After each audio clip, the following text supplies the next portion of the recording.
இல்லைன்னா இதுதான் அந்த கதை சொல்லுது கவிதை சொல்லுதுன்னு சொல்லுவாங்க. ஆனால் வாணி மேடத்தை பொறுத்தளவுக்கு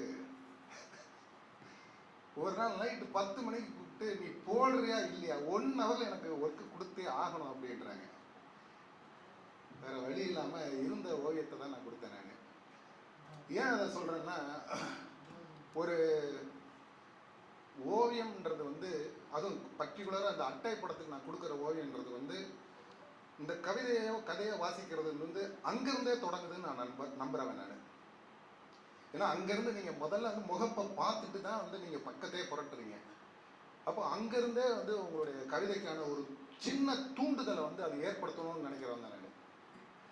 அப்போ ஒரு கவிதைக்கோ ஒரு கதைக்கோ கொடுக்கும்போது அதனுடைய துல்லியமான ஒரு விஷயங்களை நம்ம புரியாமல் அதனுடைய சாரத்தை உள்வாங்காமல் அந்த அட்டைப்படத்தை நம்ம வந்து செய்யவே முடியாதுன்னு நம்புறேன் நான்.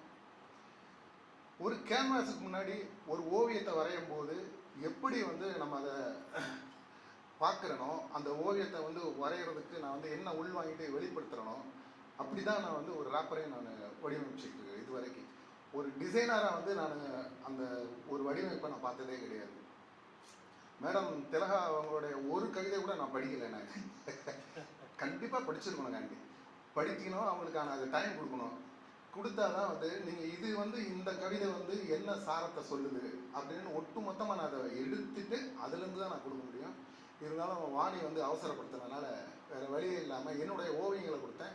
அது அவங்களுக்கு அது ஒரு சின்ன ஒரு ஏதோ ஒரு இடத்துல இணக்கமாக இருந்ததுனால இதை நான் தேர்வு பண்ணிக்கிறேன் அப்படின்னு சொல்லிட்டாங்க. வாணி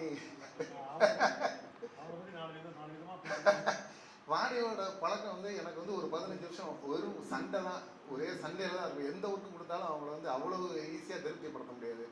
மேலும் மேலும் வேறு வேறு ஒர்க்கை எனக்கு கேட்பாங்க, இல்லைன்னா வேறு வேறு விஷயத்த யோசிக்க வைப்பாங்க. ஆனால் என்னை வந்து இன்னொரு இடத்துக்கு யோசிக்க வைக்கிறதுல தள்ளி விடுறதுல வந்து ரொம்ப முக்கியமான ஆள் தான். முக்கியமான கவிஞரை நான் பார்க்குறேன். அது இலங்கைவாழ் கவிஞரில் ரொம்ப நெருக்கமானவங்க என்னோட வாணி, ஈழவாணி. ரொம்ப முக்கியமான வாழ்த்துக்கள் திலகா.